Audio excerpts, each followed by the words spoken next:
Welcome to Rim's Sorcerer Video on Demand and a rainy day in the forests of Stormhaven. I'm gonna do multiple Q&As today, and I'm gonna start off with Halfgar_W's question, and it goes like this. I'd really like to see two things. One, the effect of, if any, of Power Surge's weapon power increase in Wrestle Staff healing, specifically the FTC scrolling numbers of Healing Springs, Mutagen, and Combat Prayer, both with and without Power Surge. Two, the tooltips for everything from point one. So, without further ado, as you can see, I've set up my hotbar to show those exact values. So what we're going to do is, I'm going to show you first off, I have my two weapons here, Flame Staff and Healing Staff. They have 117 and 112 damage. Now this corresponds to your character sheet, where you have 117 for the current equipped weapon, and if I equip the other one, you'll see 112. So those corresponds to the actual weapon damage in this sheet here. So what you'll see is, to start out with the tooltip, if I increase the 112 by using Power Surge, the value will change to 165, up from 112. Now if I change to my Wrestle Staff again, the number will go up slightly to 170. Alright? So, let's see how that affects healing.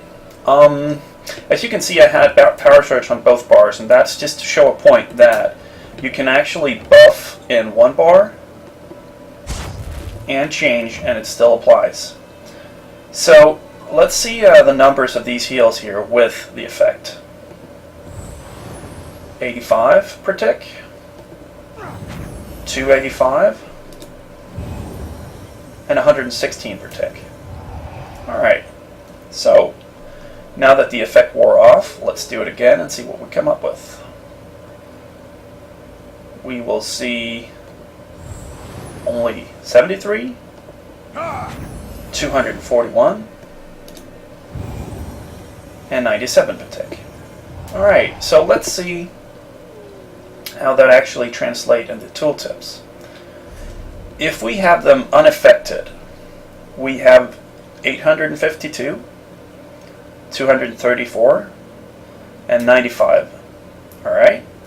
If we apply this buff that increases weapon damage by 53, watch what happens. The value is now changed to 996, 277, and 113. So that should answer Halfgar's question. Yes, Power Surge and anything that increases weapon damage will buff your healing too. I reckon that might be because the Wrestle Staff is considered a weapon and all the abilities from this tree is considered weapon skills. Alright, so for helpless question number 1, can you demonstrate summon Twilight Metrox player heal? So, I can. I just picked up the new morph for this one and I'm going to test it out. I found this little scamp here again, and I'm going to let him beat on me for a little bit, and then once I get below like 20 or 30% hit points, I'm going to summon this one so it doesn't kill him, and we're going to see what it does.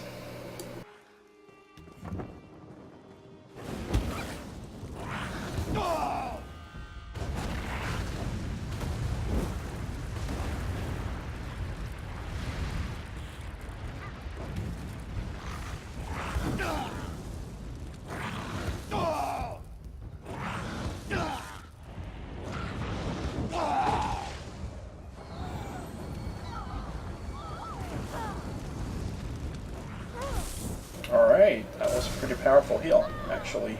That was a lot more than I expected. As you can see though, the bird is very, very squishy, so it's not super good for healing yourself, but it's definitely an added benefit if you have a tank or something like that. Cool. Let's move on. Alright, so help us question number 2. Is Conjured Ward on yourself in the summons to see if the shield looks any different from Steadfast Ward or anomalous effects. Alright, so we brought our little Glanfear here.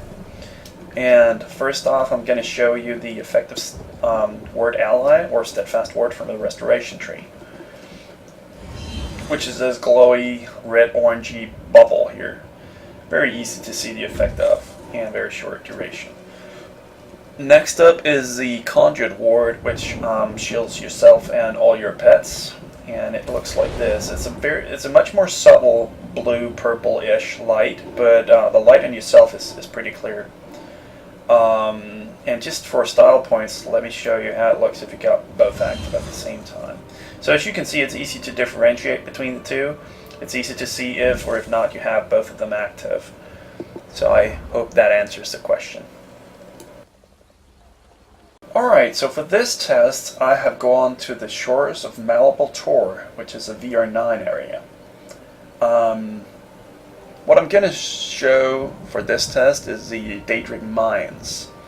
Help us asking Daedric Tomb animation and Daedric Minefield layout pattern on the ground. And so I only have the unmorphed version. I'll morph it later to show you, but this is just the standard animation that I'm going to show you. So I found this solo VR9 that I'm just going to kite through. I also want to show you how much damage it actually does. So I'm just going to lay down pattern here, and we're going to play Kite the Assassin. As you can see, it's not really impressive damage.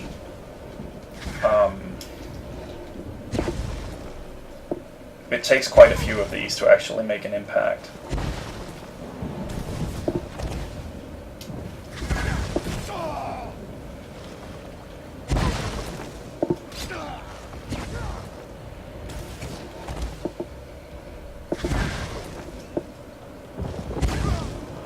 There we go.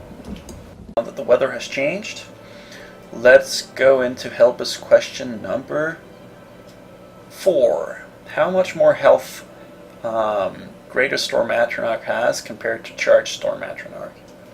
So we're going to see this by summoning this one. This is a greater one. And as you can see, he has 7,925 hit points at Sorcerer VR 7. Alright, so now we saw how much health the Greater Atronach has. Now let's see what the Charge one has. As you can see, it has 4,088 hit points, which is effectively about 3k less than the Greater one. So that is a huge chunk of health.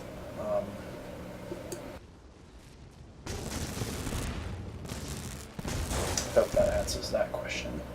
Alright, so for help us question number 5, Charged Storm Atronach's new powerful area effect attack that is mentioned on the description.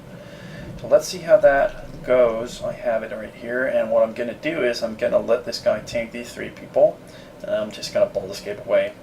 I want you to see how good the damage is. So the thing is that you can, via passives, you can increase the range of this guy. So I'm going to try and toss it down right over here and see if he goes for them automatically.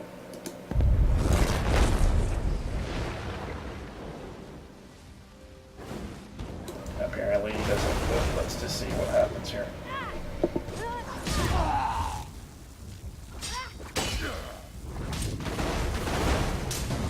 There he goes. Okay, so that's basically what it looks like, a point-blank effect. And he dies really fast too. Well, seeing he didn't really do much damage.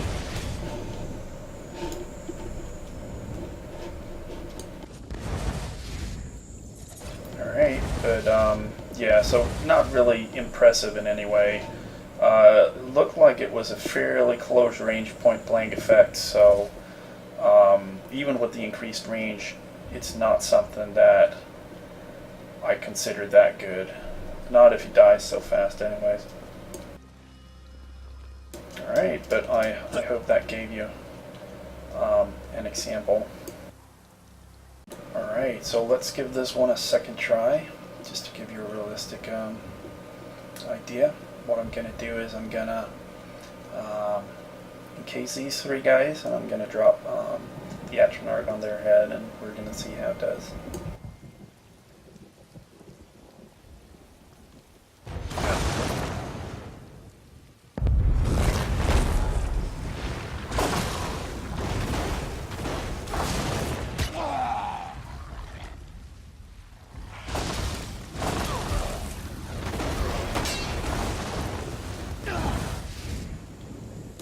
Looks like we got some company. We're gonna let him around those two. Oops. Well, at least as you saw, you know, it does quite a bit more damage if it's in its full duration, and it will kill like one minion. But it is still very, very squishy, and I would very much consider the greater one to be the better choice. But I mean, it's a matter of playstyle, and if you have a tank that can hold aggro so that the Atronach can just do its full amount of damage, then that one is definitely going to be the better one. Alright, so this one is regarding Helba's question number 6, Shattering Prison's explosion animation and range. So for this particular clip, I'm just going to show you the damage on a VR9 so that you can get an impression on that, and then I'm going to do another clip on a few VR2s that I'm just going to kite only with this ability to show the actual explosion and whatnot. So here we go. Alright, so that is the range of it. So pretty decent range. And as you can see, the explosion damage is not really, you know, big. It's a minor thing. Most people would probably go for the CC. Where I found it to be somewhat helpful is when doing a lot of lower level mobs, like if you grind, you know, mobs for mats or money or whatever on the lower levels. This effect can also crit, so it's actually, I find it decent. But many people will choose the immobile, or the snare afterwards. Alright, so I think you got a pretty good idea. Just gonna give it one more tap here. Then I'm just gonna kill it. Or run out of magicka, whichever comes first. There we go. Alright. Alright, so for the second half of Shattering Prison, I'm going to show you the explosion, which is why I found 2 melee mobs. And I want to just show you how big of an impact that plays when using Encase Shattering Prison. Okay, so let's just start by gathering them up here and cast this on them, and let's see what it does. As you can see, it doesn't look like it does a lot more damage than what it did earlier. Maybe a little bit, but as you can see, if you have a fat pack of mobs, it's definitely going to help. So for AoE grinding, this is a shit. For solo or for PvP, the snare might be better, but this is definitely the one that I like.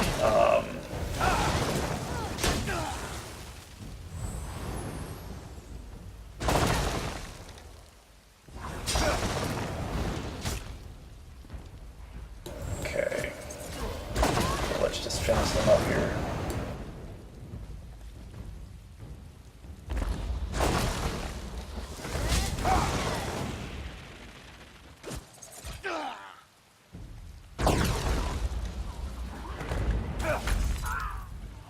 Alright, well there you go.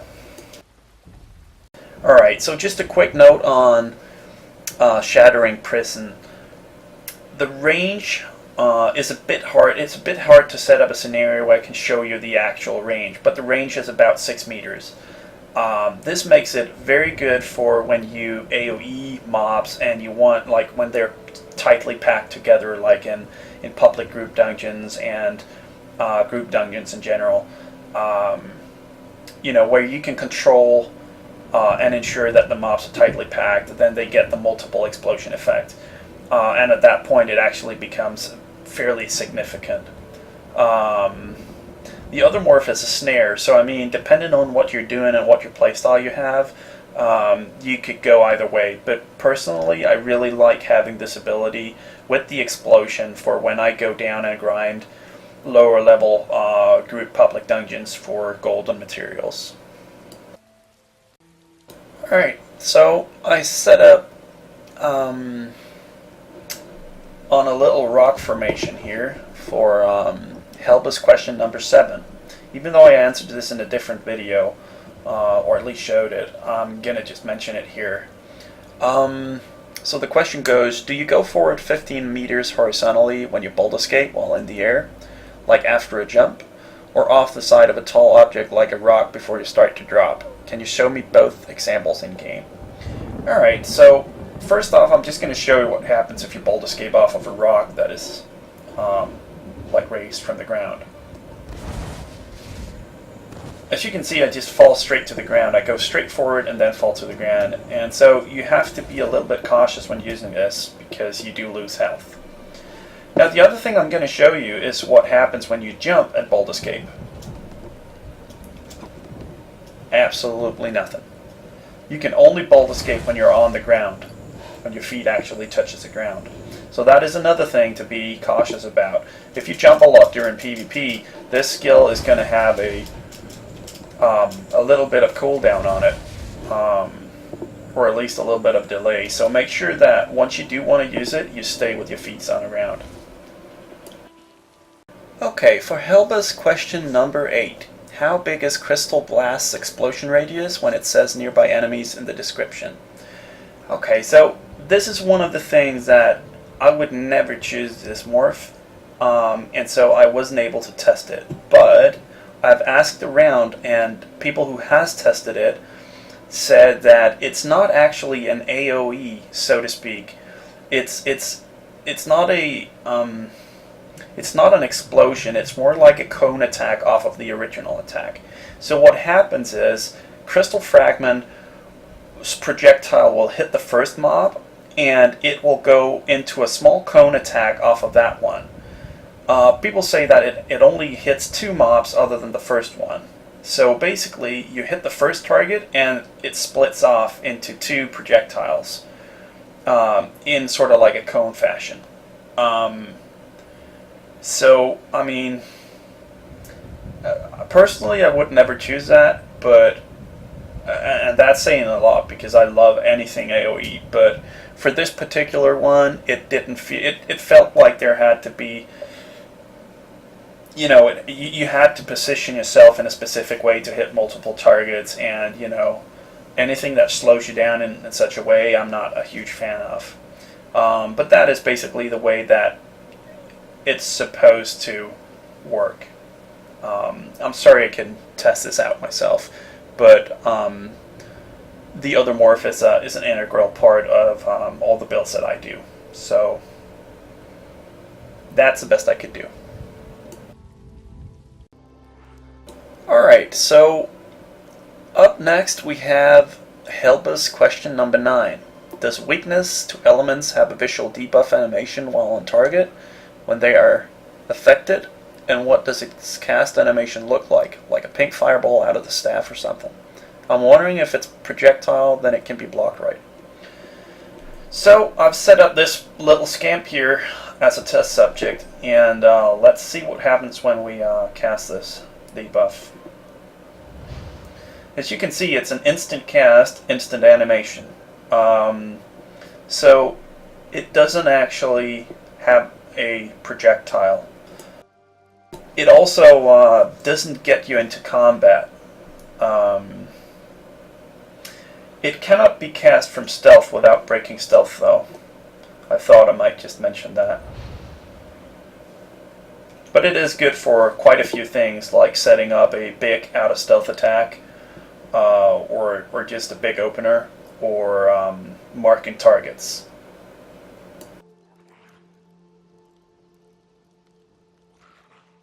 So help us question number 10 is basically the same question, just for siphon. And I brought my first siphon bar with me as well. So let's see how that goes. As you can see, it has the same instant animation, though it does get you into combat. So I'm just going to kill this guy off.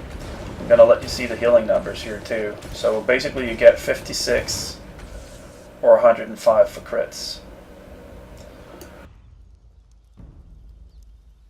But there is no animation time, so it cannot be blocked either, and you're very able to see the mob being affected.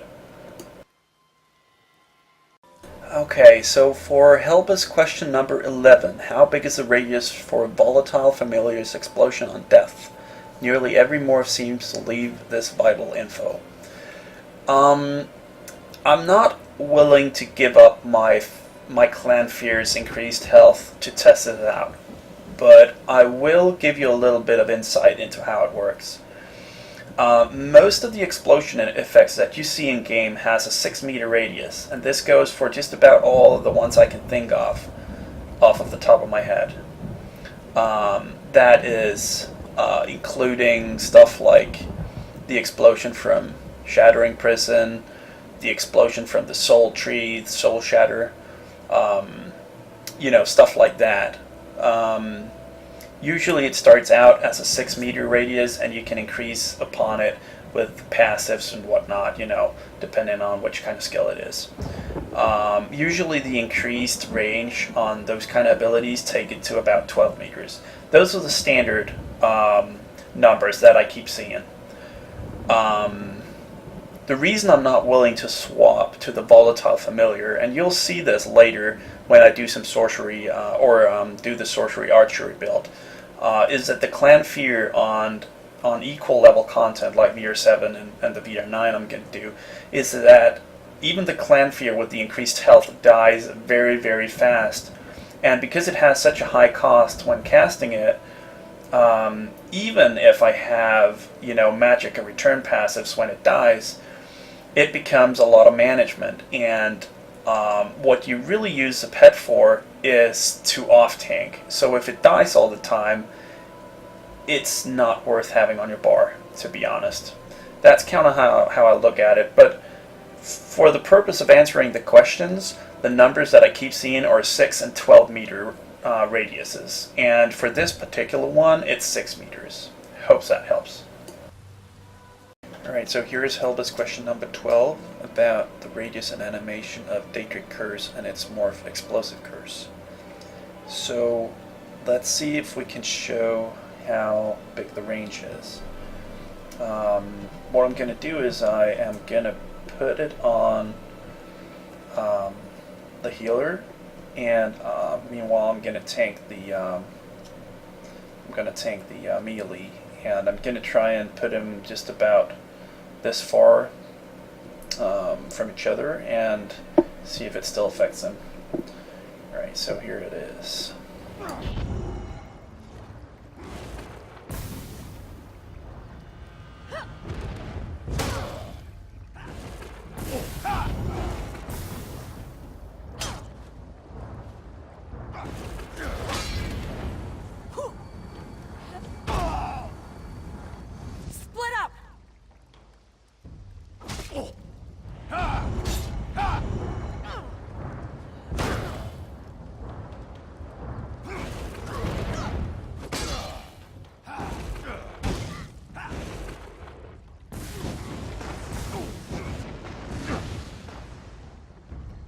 Alright, so as you could see, the range of the two abilities were very minor. They actually almost had to be on top of each other, so I didn't really feel, compared to the original one, I didn't really feel there was an effect at all. It might have increased. If I'd have to guess, the standard explosion radius is about 6 meters. And if this follows the guidelines of some of the other increases, it probably increased the range by 20%. So 20% of 6 meters is a very minor buff to that ability. I would definitely go with the other morph choice for sure. Alright, so the next one is Oniric. He asks, I'd like to see some Sorcerer archery and some Sorcerer dual wield. All the videos I find on the internet are normal magic and staff source. So, I've set up my my archery build here first off, and I'm using Snipe. I want to show you how much damage that does as a Sorcerer.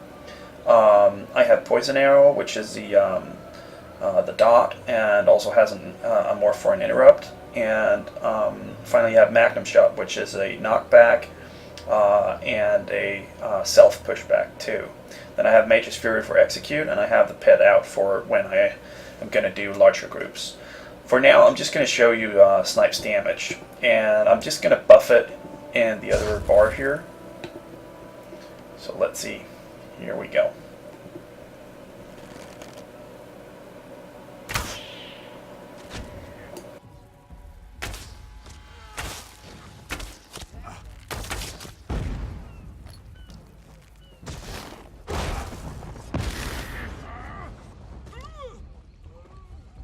Alright, well there you go.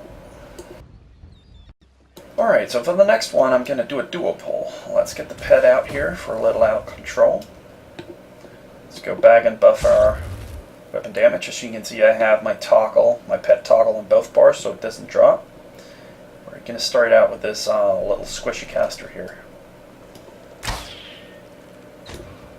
And so what I'm doing is I'm basically doing a heavy attack right off the bat as well.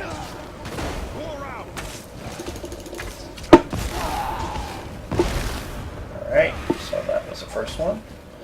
Now look at Snipe. Look how far we need to go in order to actually use it again.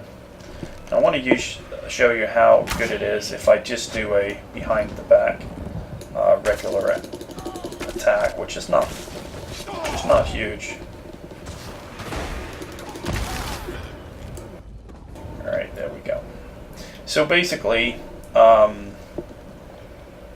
as I see it, Snipe is not worth using if you're not doing it as a stealth attack behind the target. Which is why most people can't justify putting it on their bar. But that's personal preference. Okay, so for the next one we're going to do this group of 3.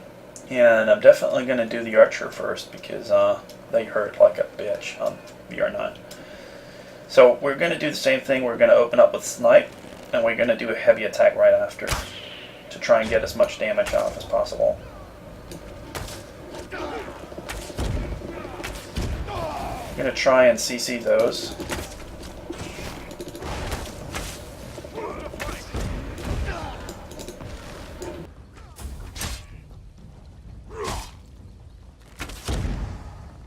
It's a very expensive skill, as you can see. Circle around.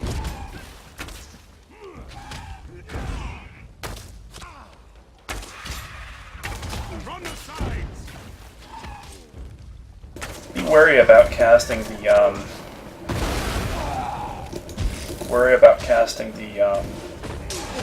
dot on targets that you want to use a heavy attack on afterwards.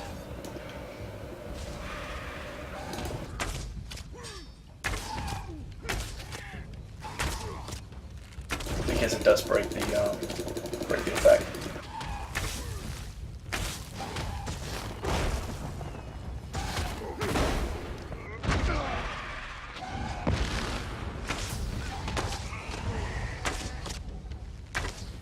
Alright, well that was a close one. I'm going to show you another one.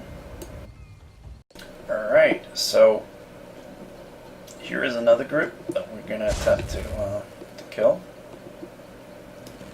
There are 2 Outrins in here, so it can be a bit stressful. But let's see what we come up with here. I'm going to try and kill the first one as quickly as possible. Going to try and keep the other one CC'd. And we're just going to let the pet off tank one.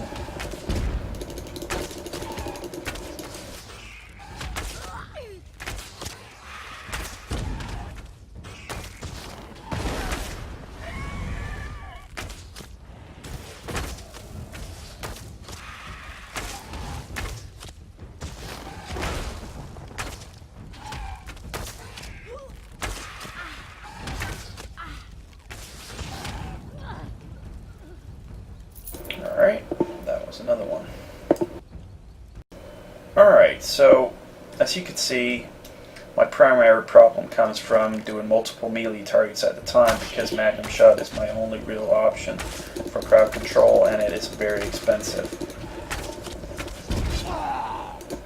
the side. So what we really survive off of is killing stuff quickly, and the bow build just doesn't have as much damage as I'd like it to. It doesn't play off of the strengths of the Sorcerer, which is proccing stuff like crystal fragments and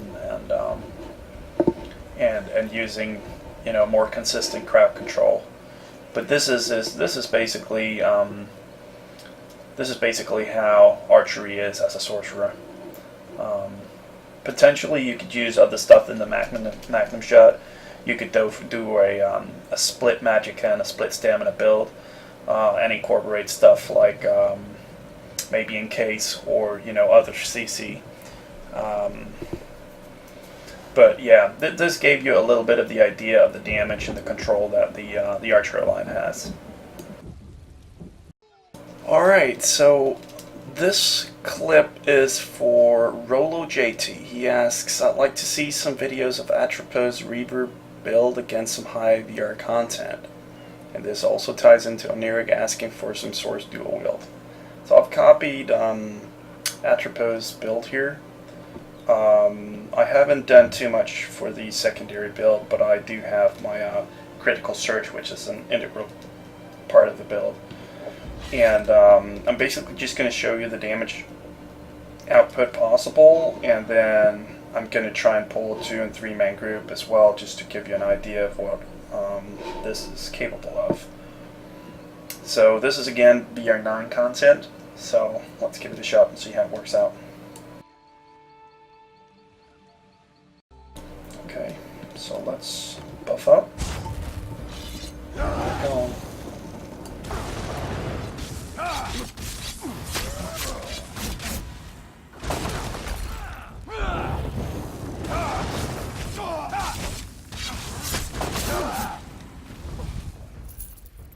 Alright, so that's it. Now let's go have a look at these two guys over here. Gotta buff up again.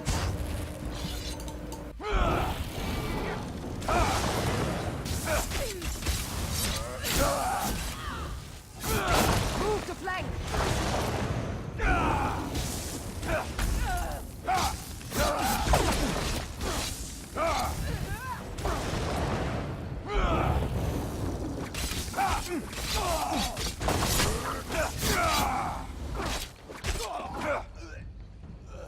As you can see, I run out of mana for Magicka a lot faster using Encase and keeping up Boundless Storm than I do, you know, keeping the bleed and the haste buff up from the two weapon abilities.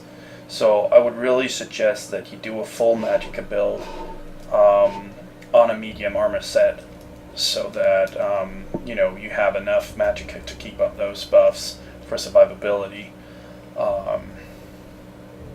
Yeah. Alright, so let's try and do these 3 people over here and see how we pull 3-man pull off.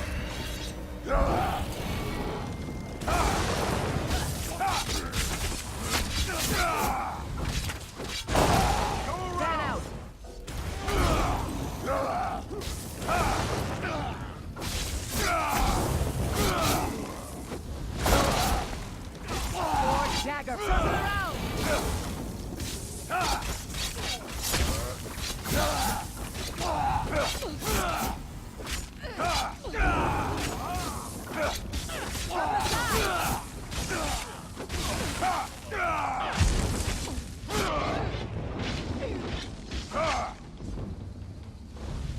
Alright, well there you go.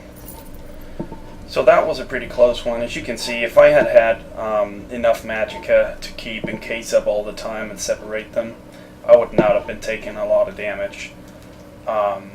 So that definitely means something.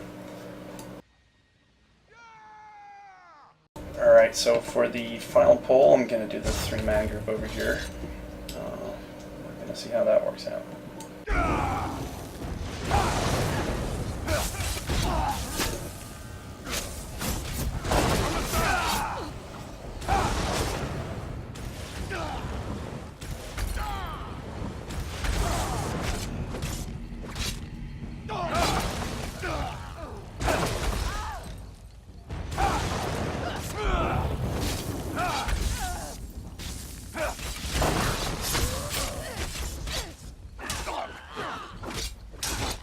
Move to flank!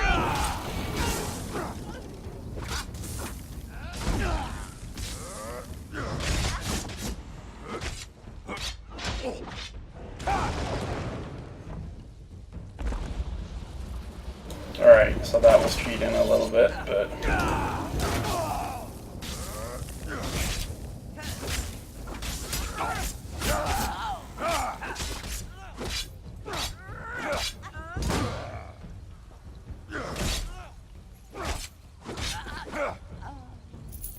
Alright, so basically if I played a little better, and if I had my dual wield maxed out, as well as ranked up, you know, my skills fully, I would be doing a tad more damage. I also don't have all the medium armor passives, so you definitely have a bigger output and a more a bigger healing incoming from critical surge if you had that going for you. I don't think it's necessary to use crit pots in order to quest efficiently. Also keep in mind these are VR 9s, I'm only VR 7, so I did make it intentionally really hard, as I really wanted to see what it was capable of. I will say though that since the last video I did, they have toned down some of the difficulty of at least the higher level mobs here, but I expect this is what you'll be looking at for release, so I think it did pretty good. I do see this being a very viable build if you're into playing a melee sorcerer for sure.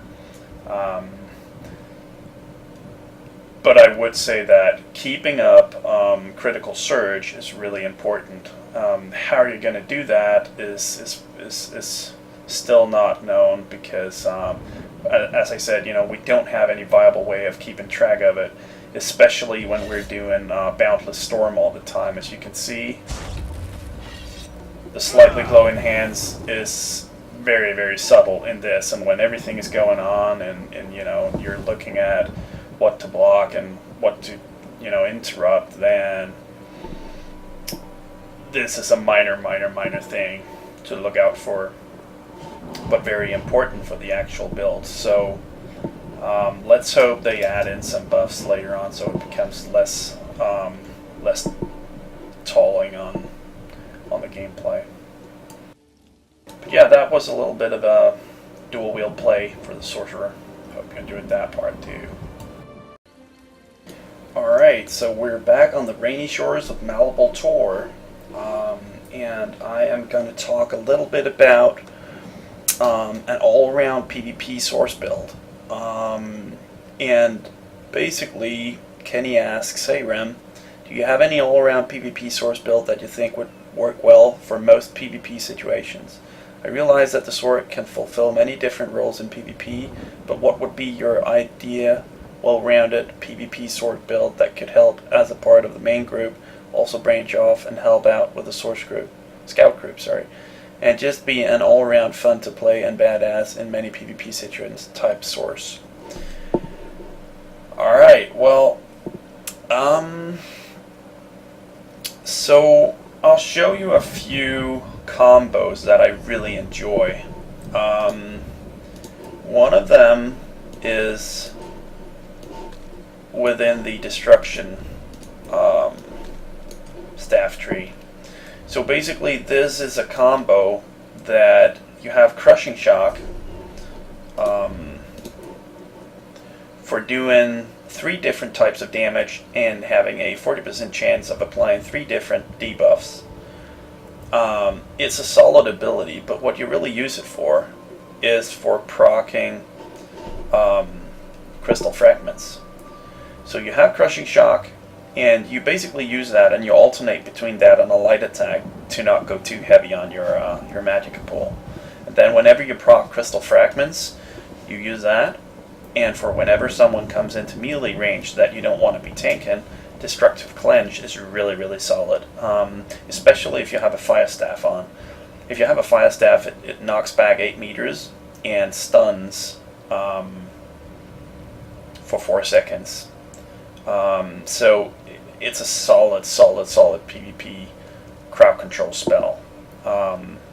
So that's a really neat combo. I like having this. 2 other things that I really want to go into is, let's see, Stormcalling's Ball of Lightning. Ball of Lightning is an integral part of any Sorcerer PvP build, in my opinion. It's the best getaway tool in the game. I mean, granted that you can be run down by a Nightblade, and there are other viable options out there, but I really consider this a solid choice. If you morph it for Ball of Lightning, it absorbs projectiles that gets shot at you after you bolt escape, and that is so good for PvP. So these are all solid choices. The last slot, there are a few different choices for that one. One I really like is the Mage's Guild Inner Light. That is basically another 20% spell crit chance. And that effectively means that on top of a full light armor, you're looking at about 40% crit. Which is, let's just see here what I'm sitting at right now. Well, apparently that's bugged right now, so that does not show shit. Alright, well, basically, let's just see here real quick. Armor, light armor, and you have, where do we have it? I think it's the Prodigy. So 10% chance to cause a crit, and then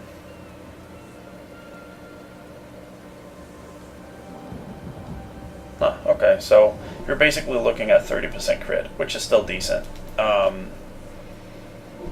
That's one option that I really like. There are a few other options you could go for here. One is Hardened Ward. If you're looking, like if you find yourself taking a lot of damage or trying to avoid siege damage, I really like that one. I also like Critical Surge. Critical Surge is one of them things that you can have it on your off bar and still utilize it. It lasts for 20 seconds. It also allows you a little bit of heal.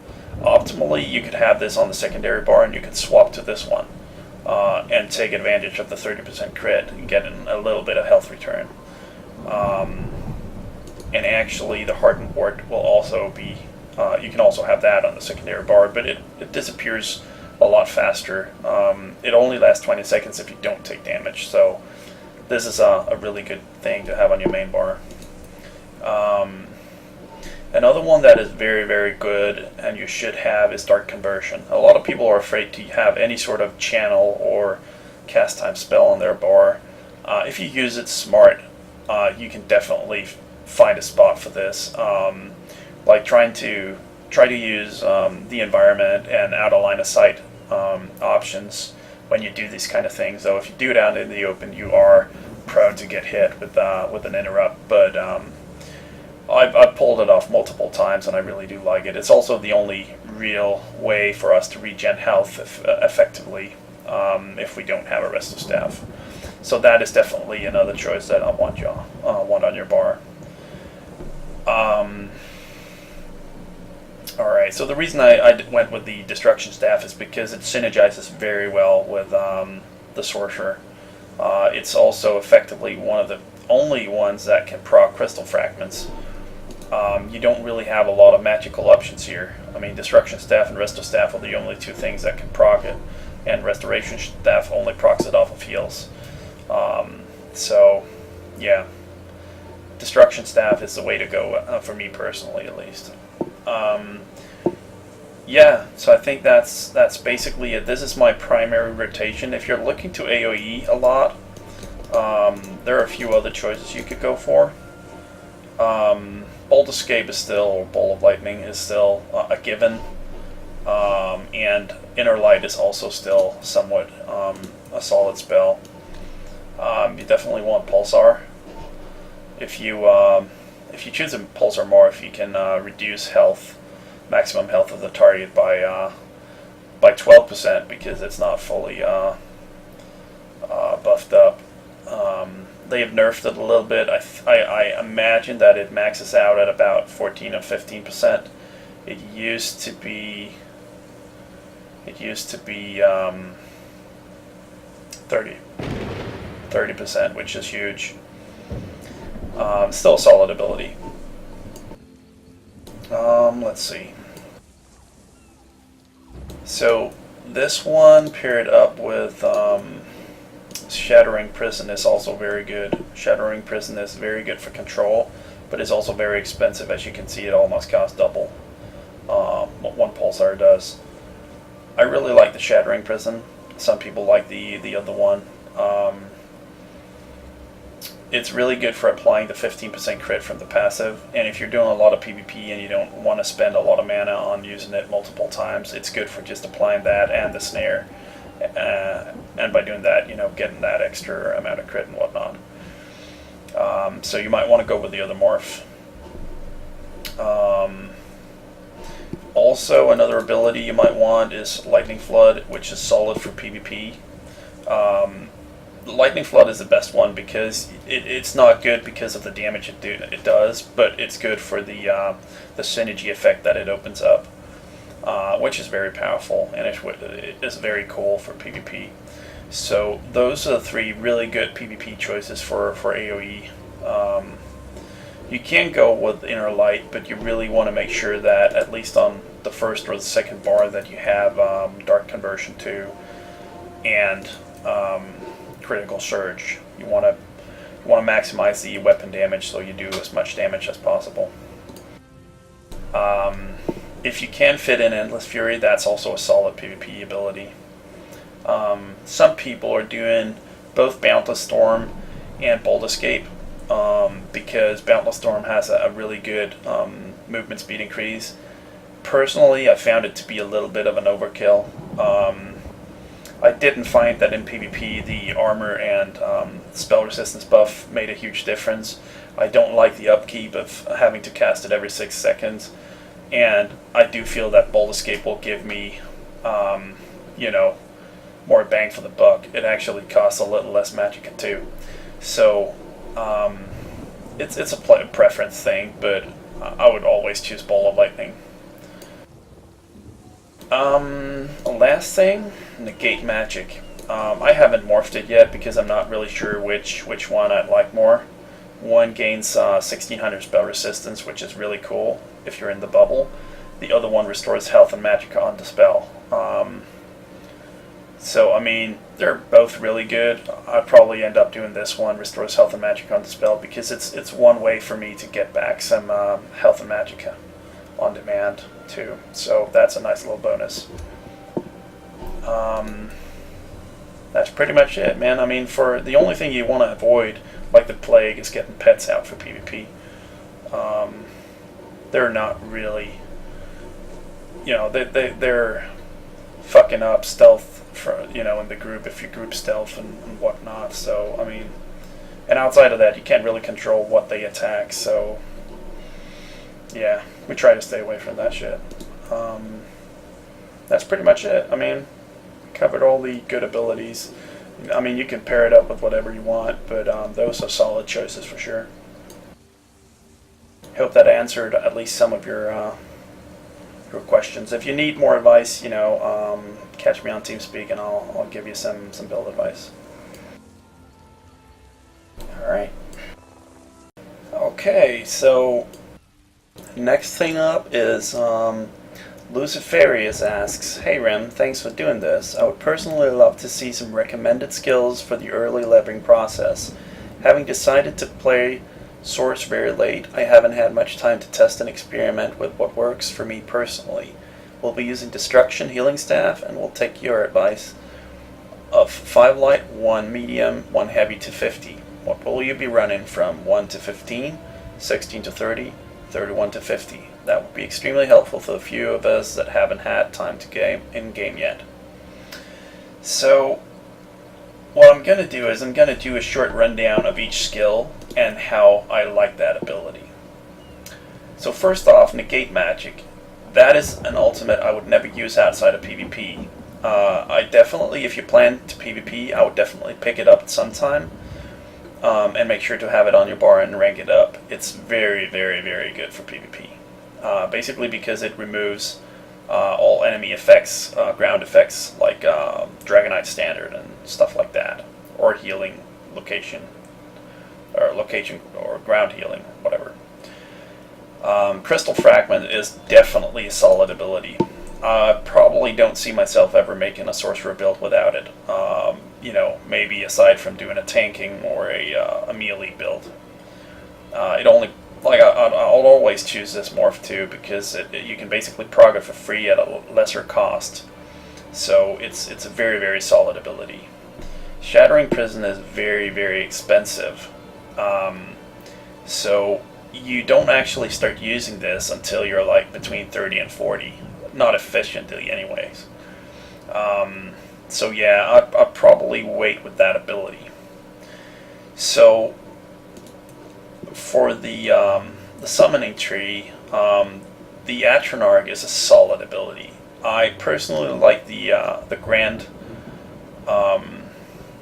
whatever Atronarch, the other morph from this one, more because it has almost double the health of this one, and this one actually doesn't seem to do a lot of damage. So personally I like that one, and I usually keep that on my bar as it's hugely beneficial.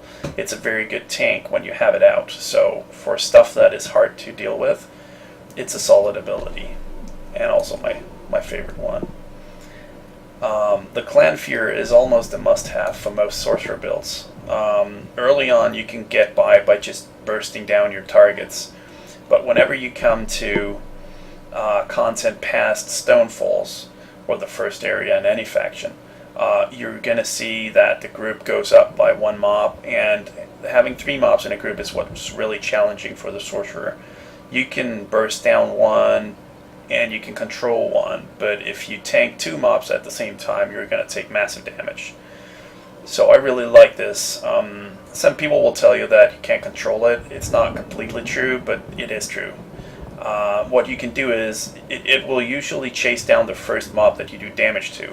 So you can sort of trick it by doing a heavy attack on one target and then opening up on the secondary target. Or open up on the target you want tanked and, you know, go on from there. I'd always morph it for Clan Fear. It has more health. Even on the veteran rank levels, it dies fast. It doesn't really matter hugely on the early levels, but this is definitely the superior morph for it. Explosive Curse is really good once you get it early on. It does pretty good damage. Right now, I'm not too big of a fan. I would always, for this, go with the other morph choice. Explosive only really increases it by 1 or 2 meters, and it's about 6 meters of explosion range already, so it matters very little. I would definitely go with the other morph that reduces the time to 3 seconds before it explodes. But I haven't personally used it outside of the first 30 levels for sure. Haven't used it ever since. The Twilight Matriarch, I'm not really sure what to think of it. It has a cast time, and it dies super quick, which is annoying as hell. For any sort of group content, I'd say like group dungeons and stuff like that, it might actually be beneficial, but personally I wouldn't like it. It doesn't fly out of any ground effects, so unless you can like summon it to the side where nothing happens, you know, it's going to die real fast, and you're going to be spending more time, you know, resummoning it, and it has a pretty great cost, so I'm not a fan. For Storm Calling, Overload, some people like this ability, I'm not one of them. It doesn't do that good damage, and the kickback in Magicka that you get is really not impressive either. I didn't even want it. Well, I picked it up to test it, but I've not even put points in it since I respec last. Endless Fury is one of them abilities that you definitely you want to keep it on your bar for as long as possible. It's not an integral part of my builds, but I do really like it. If I had that single spot more, I'd find a use for it. Boundless Storm, it's one of them abilities that you want to use leveling up. To some extent. Some people like it, some people don't. I had it until I got Ball of Lightning, especially for PvP. In PvE, it doesn't do that much damage, but it does keep you alive a little bit early on. it's a matter of preference, but personally I wouldn't use it, not if you're doing a range build. So that pretty much covers the first 15 levels. So for 16 and on, I'd say Rune Cage. Rune Cage is the only good alternative to Unstable Clan Fear. The way you utilize this, and let me just go into the morph real quick. This morph is basically stunning the target for up to 4 seconds when the disorient ends. Basically, this one is like a Sabo Gouge, and wow, it breaks on damage. So you can't utilize it along with Clan Fear. Clan Fear don't really care if you have them CC'd. It'll break the effect if it feels like it. So I would never use them together. But it's a really solid ability for opening up on stuff and keeping them out of the game for nearly 25 seconds while you kill the other two. So what I usually do is I either open up on one target, and while, like for example with Crystal Fragments, and while that travels to the target, I'll CC the secondary target, and I'll then continue on doing damage to the primary one. So by the time the 2 melee mobs, or it's usually one caster, 2 melees, so I'll CC 1 melee, I'll burst on the caster, and by the time the second melee has hit you, you'll have downed the first one, and then you're pretty much only tanking one guy, and that's doable.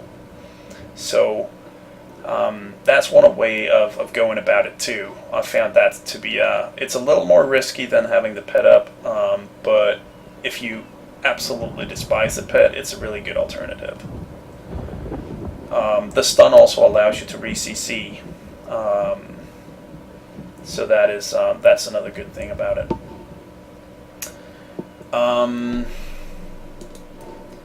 Yeah, I covered some in Twilight Matriarch before. Not really a big fan.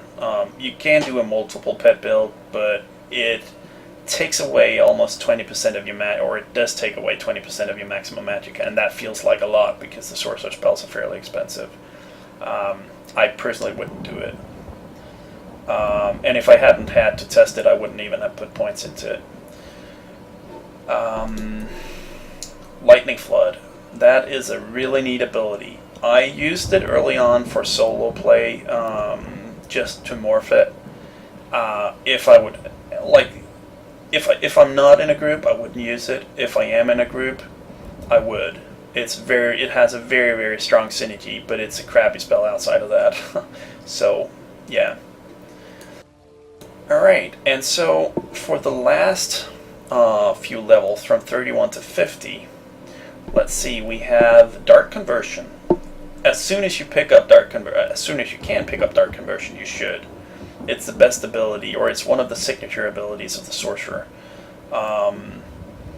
It's a channel. It's a 4-second channel. It takes you out of combat. You can break it by just moving to the sides. So it's a solid ability. If you use it, if you use the environment and out of line of sight stuff that is shooting at you, you can actually use it as a self-heal. But it is, it is what it is. You can't use it while you're under fire, but you can use it if you can crowd control or something like that and move behind stuff.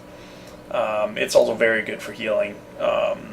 In Veteran Dungeons, I found myself having trouble getting that channel in because I was on the move all the time. So that's one thing you need to keep in mind. But solid ability, and you should put that on your bar.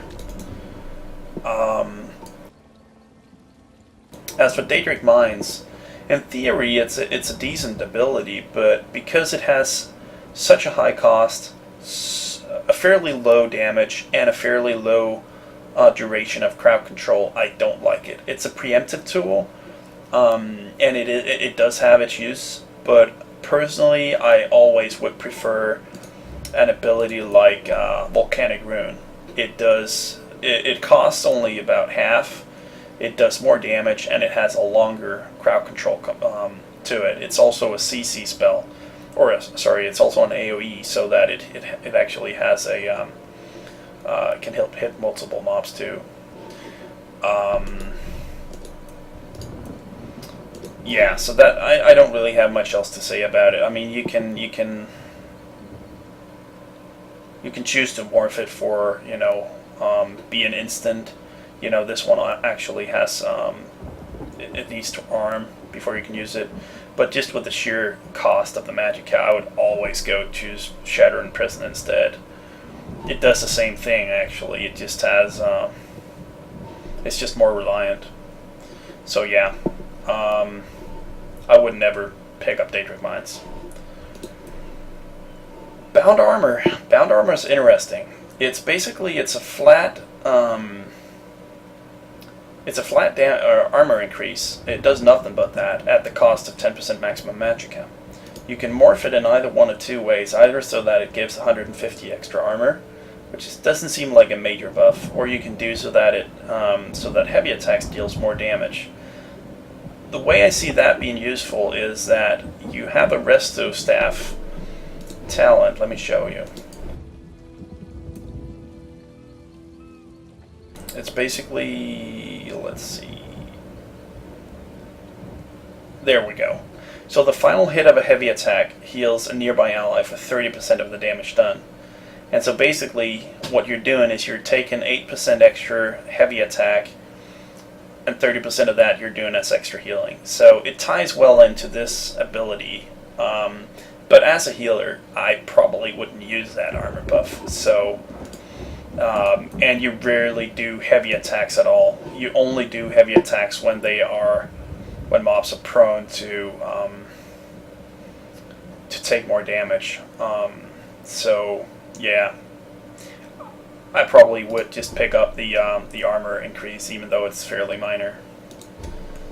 The last one is Hardened Ward. Hardened Ward is actually a pretty high amount of shield, damage shield. It creates a shield of 537 points. And to give you a reference, you can see that I have, or actually you can't see. Well, I think I have oh yeah, here it is. Max health, I have about 2k. So what it effectively does is that it creates a damage shield of about 25, a little over 25% of my hit points. It lasts for 20 seconds. And also keep in mind that when I cast it on myself, it's increased by 33%, which is almost another 180 some. So, you know, at a combined 700 points of damage, it's almost 30% of my hit points, which is a solid shield. I really like it. I did use it for leveling up at some point, but I found the best way for me to survive was to do more damage faster than trying to avoid the damage. I wouldn't use either of these abilities while leveling up, to be honest, unless I was doing, like, if you were doing like a tanky melee build. Bound Armor is really good. Hardened Ward is more for, I'd almost say more for if you utilize both pets and whatnot. But yeah, I mean, some builds would use it. Finally, we have Critical Surge. There are two types of Surge. One increases the duration by a little bit, and one increases crit strikes to heal you. Personally, I'd go with Critical Surge. I mean, if you know that you're only going to be healing, and that's all you're going to do, then the other one is better because you save magicka that way. But this one adds another layer, and can be used in multiple different situations, like for a bursty, well, basically for any type of damage output. I really like it. I try to run with it either on my primary or secondary bar and buff myself before going into combat. Another note is also that it also buffs your healing, as we covered earlier. So yeah, I'm a big fan. And finally, we have Bolt of Lightning.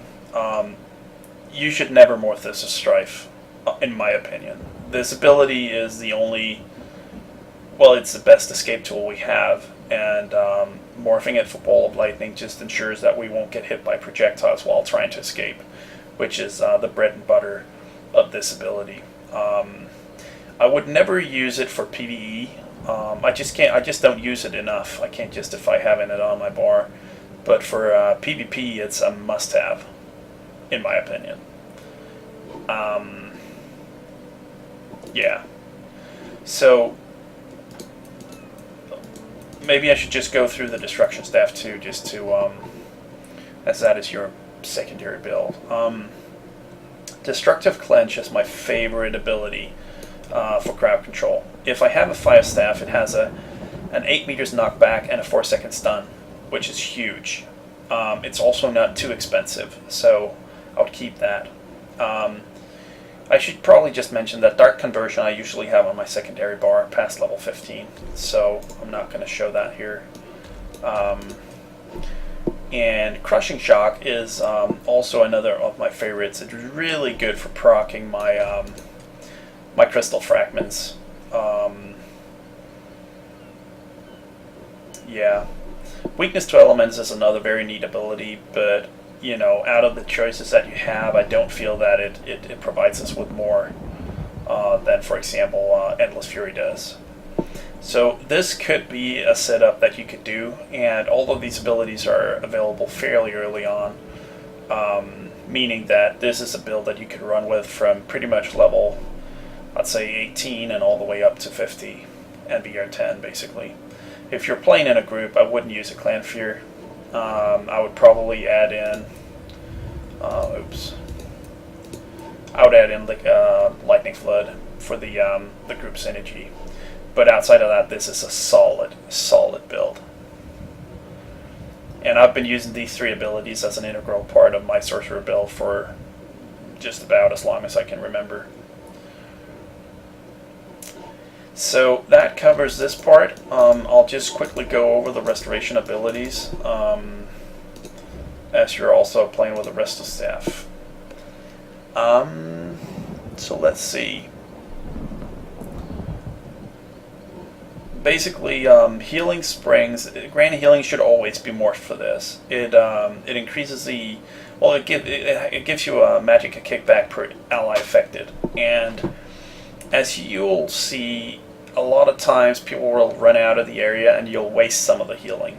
Being able to cast it multiple times from, you know, with the kickbacks you're getting, or at least for efficiency, is very good. Or if you have an organized team that stands together, you can almost cast this for, I won't say for free, but you can definitely cast it for cheap. It's not one of the abilities that I aim to get on my bar. I like the mobility, and this one doesn't offer that. Regeneration should always be used for mutagen. It is basically a burst heal on demand. You don't even have to think about it. It's just a, like, I should probably not call it on demand, but almost a passive effect, so to speak. If people have this on and they go below 20% hit points, it will instantly heal them for a fairly small amount, but it is very, very good. And so this is one of my primary abilities. Early on, you'll use Healing Springs until you get more abilities, but Mutagen is also a solid one. Blessing of Protection should always be more for Combat Prayer. The other one increases the healing very, very slightly. It heals. It only gives, I think, about 13 extra health on BR7, which is very minor. And it also increases the area of effect by 20 times 6 meters, which is only slightly a slightly wider cone. The other thing here is that it buffs the target for 11% extra damage, which is a huge buff. So I can't see ever choosing the other one over this one, even if it's your main heal. Once you get Ward Ally, this is definitely an ability to pick up. It's your only burst heal, so to speak. It's not really a heal, but it's your only oh shit tool, so to speak. It will provide a fair damage shield. It's not a super high shield, as you can see, but not default anyways. But you'll usually only use it on low health targets, where it actually boosts the health, or boosts the shield strength based on the health lost. So more than often, you're looking at a 30 to 40 to 50% shield. So yeah, this is a solid ability. It's very, very good if you choose a Ward Ally. It basically puts a shield on yourself as well for free. And it's such a solid thing because, like, in most cases in VR content, you'll have to follow the tank around, and in a lot of cases, you'll get hit by location OE trying to catch up with the tank. Having this free shield is going to take a lot of stress off of you. The other morph is shit. The reason so is that the heal actually will only proc if the shield runs out, meaning that if the shield is not used, it will heal people. But it's really too expensive to use it that way. So I would never choose that. So these are 3 abilities that I would choose for the healing build. Now, you can use healing springs if you want, but I'd say one ability you definitely want is Dark Conversion. So the final slot is open to you, basically. Depending on what kind of content I do, I either choose Siphoning Spirit. It has a fairly decent health kickback, and you can morph it for also giving a magic a kickback. Of course, you get 100% extra, so that's almost 50 health. That is like 56 health. And 2% magicka back. So this one is really good for boss fights where people need to be very mobile. Where Grand Healing is more for PvP situations or multiple mobs. So depending on what situation you find yourself in, pick one of these. You could also, if you were doing PvP, go to Ball of Lightning. That is what I'm running in PvP. So, I mean, the final slot is basically up to you. If you don't have any spots on your primary bar, you could also go with Critical Surge here, or the other Surge to buff your healing. Yep. I think that pretty much covers it. I hope that was somewhat helpful, even though it was a long rant. So yeah, enjoy. So next up is Barret. My question regarding armor was aimed at seeing what armor you choose for what builds, and particularly what traits and enchants. I wanted this for your first sort bit, and I'll be interested in it for any builds you do born out of this thread. I'm not experienced enough to develop my approach to armor traits and enchants with confidence. Okay, so basically, there are 2 armor traits currently that are really good. Divine and Infused. Infused will give you this one. Infused increases the armor enchantment effects by X amount.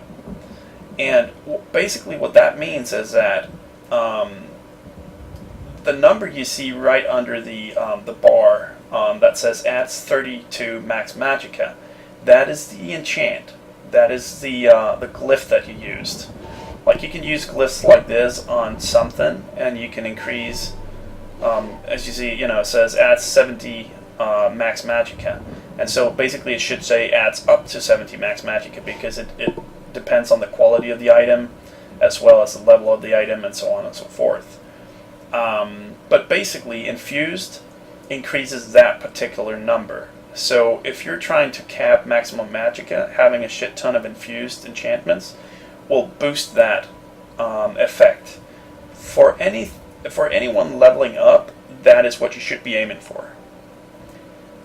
The only other effect I consider good is this one. It's Divines.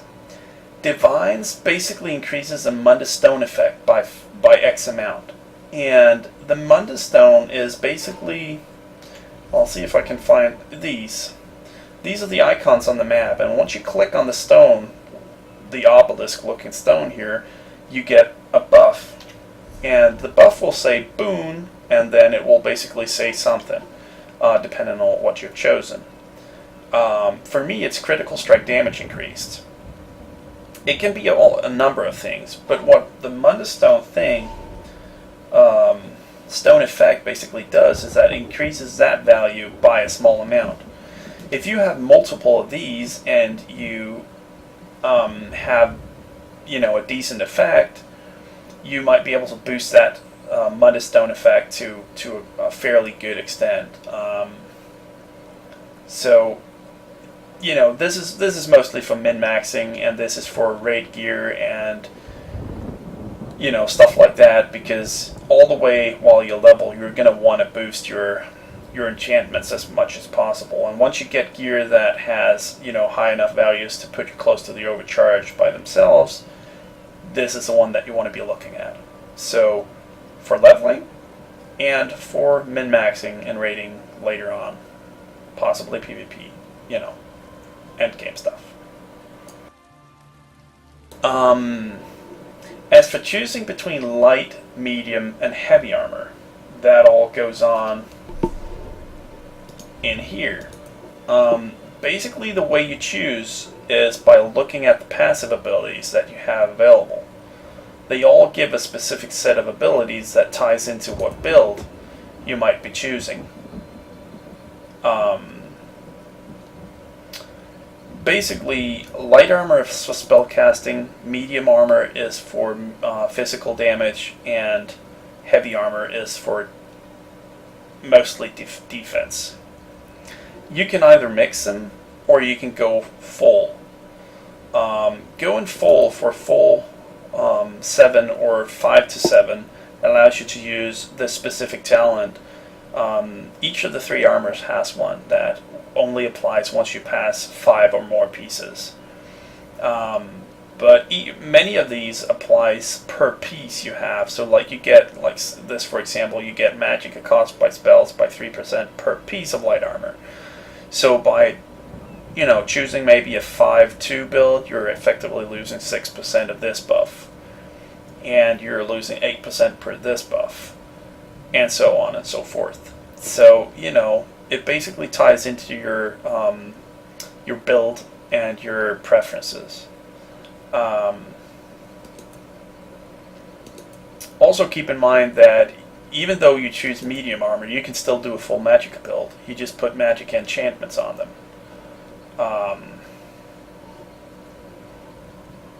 So yes, that's basically it. If you need help figuring out which armor type is the best for you, come look me up on TES and I'll sit down with you and we'll figure it out. But that's a basic rundown. I hope that helped.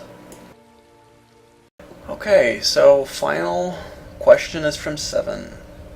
Negate magic in effect, mostly seeing how it works versus abilities actively being used, perhaps being used just after. Does it stop the casting or let them cast then fail etc? The AoE and versus abilities that were already used, ongoing effects, buffs, AoEs, what effect it does not have. Okay, so let's hope that this mystic can help us by doing, I know he casts a little orb, and let's hope that it can dispel that orb. Here's hoping.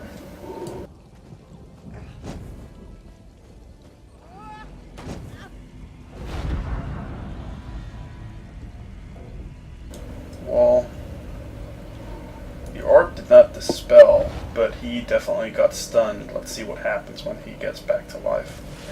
Okay, so basically it starts moving when he gets back to life. That's weird. We're just gonna reset.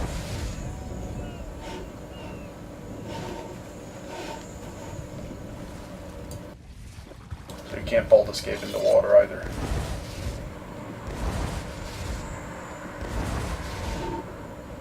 Alright, so basically it has to be a ground effect. Balls or pets like that will not be desummoned. But as you saw, you know, he did get stunned, and that is basically what happens if you're casting, or I actually think it stuns in general, because I've used it earlier on different other mobs, and it just generally stuns.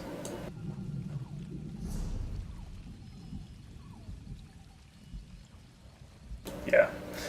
It does say that stuns monsters nearby. I'm not actually sure it works in PvP as a stun, but I've not tested this out. With as little people as we have on the PDS, currently I'm not able to test that out either, but it definitely stuns all mobs in PvE. Alright, so I found a few other mobs that will hopefully help me showcase this negate magic thing. These are 2 casters that I know will do ground AoE.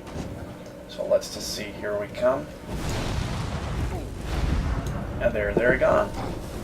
So that's basically what happens when you use it, along with the stun that you saw before, that pretty much all the mobs will get stunned when doing that. So that's pretty much it. This works in PvP as well, which is why it's such a strong ability. Alright, so thanks for watching. Ren out.